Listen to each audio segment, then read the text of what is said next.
Сәлем достар, бұл Кәсіп-медиа бағдарламасы.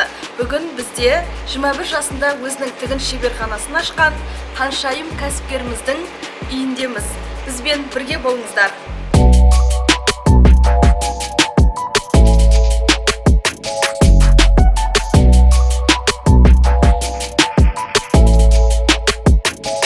Сәлем оғылай.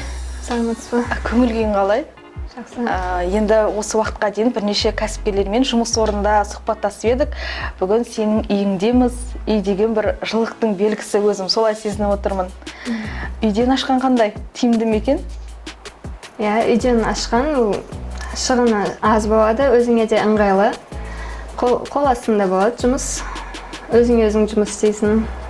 Үй шаруашылығына да, өзіңнің жағы жұмысыңа да бәріне де үлгеретін шығарсың. Сен тігін мамандығын оқыған, жағы бірнеше дипломдары бар мамансың. Тіпті Ташкенттерге де бар, бірнеше курстарға қатыстың. Бұл өзіңді жетілдіру ме, әлде жақсы тігіншілер жақсы табыс таба ма? Негізінде адам баласы екі нәрседен қателеспеу керек деп айтады ғой. Біріншісі мамандық таңдау және өмірлік жар таңдаудан. Мен қателеспедім деп ойлаймын осы мамандық таңдап, өйткені бұл тұғырдан түспейтін мамандық қой. Қандай жағдай болсын да киімге деген сұраныс әрқашанда болады ғой. Сол үшін осы мамандықты таңдадым. Қазіргі уақытта қандай киімге сұраныс көп, дәл өзіңе? Маған көбінесе кешкі көйлектерге тапсырыс береді қыздар. Бір көйлекті қанша уақытта бітіріп бересің? Негізі примеркамен үстіне жартылай дайын күйінде киіп көрінеді, уақыт кетеді, сонымен бір күнде бітіруге болады. Тамаша. Матаны өзің таңдайсың ба, әлде жағы клиентпен бірге барасың ба базарға? О жақ қалай болады? Әртүрлі, клиенттің қалауына байланысты. Кейбірлері өздері таңдап, өздері алып келеді. Егер көмек керек болса, мен де бірге шығып таңдауына көмектесемін. 2020-да қандай түстер сәнде, қандай киім үлгілері сәнде болып жатыр? Күз-қыс мезгіліне қоңыр түстер, тоқ жасыл түстер сәнге кіріп жатыр. Қазір енді сенің клиенттерінің көпшілігі жас қыздар болып тұр ғой. Әйелдер, жас қыздар. Жалпы нәзік жандылар. Олардың енді талғамы ерекше, әрқайсысы әртүрлі киім үлгісін, әртүрлі түстер таңдайды. Бір қиындықтар бола ма? Негізінен тапсырыс беруші келген кезде мен бірінші оның киіміне қараймын. Сыртқы келбетіне қарайсың ғой. Қандай стильде киінеді, қандай түстерді ұнатады. Сұхбат барысында оның өзінің таңдауын біліп, соған қарай үлгі таңдаймыз. Оғылай ең бірінші бастаған кезде ештеңеде оңай болмайды, бір отбасың көмектесіп қолдаған шығар, өйткені қасыңда жанда тігін көлігі тұр. Осы тігін көлігін қанша қалдың? Бұны бірнеше жыл бұрын алғанбыз, папама берген. Ол кісі маған әрқашанда қолдау көрсетіп келеді. Осы жұмысыма барлық жағдайын жасап, қолдау көрсетіп келеді. Бағасы қанша еді сол? Бірнеше жыл бұрын? Бағасы $400. $400. Соның өзінде арзан емес, иә? Мысалға көп мамандар айтады, жандай, осы тігін көлігін таңдаған кезде мұқият болу керек, қалың маталарды, күздік-қыстық киімдерді тікпейтінде, бірақ бағасы удай көліктер болады деп. Өзің таңдадың ба, қалай таңдадың?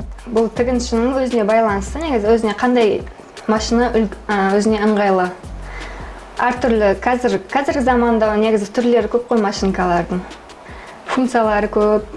Соған қарай мен өзімнің ұстаздарыммен кеңестің ба? Кеңестіп, сөйтіп таңдап алғанбыз. Бір күнде қанша уақытыңды жұмсайсың? Бір күнде 8-10 сағат сондай кетеді. Енді бәрібірде көзің нұры кетеді ғой тіккен кезде. Денсаулыққа зияны бар ма осы?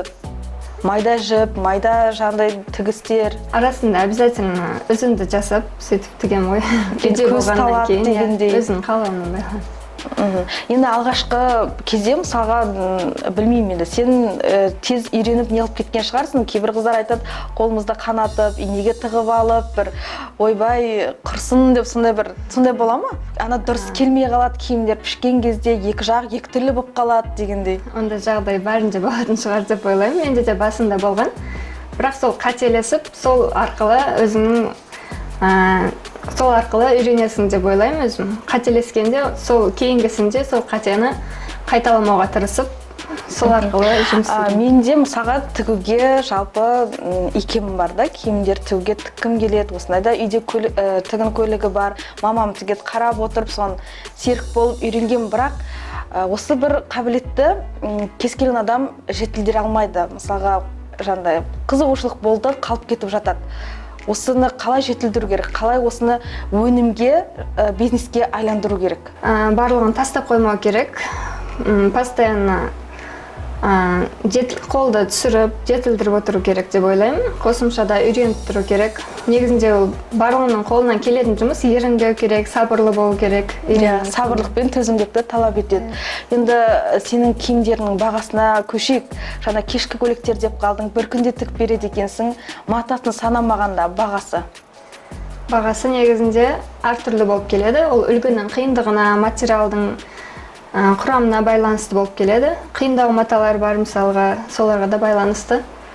7-8 мыңнан басталады. 7-8 мыңға бір кешкі көйлегін киюге болады өзіңнен.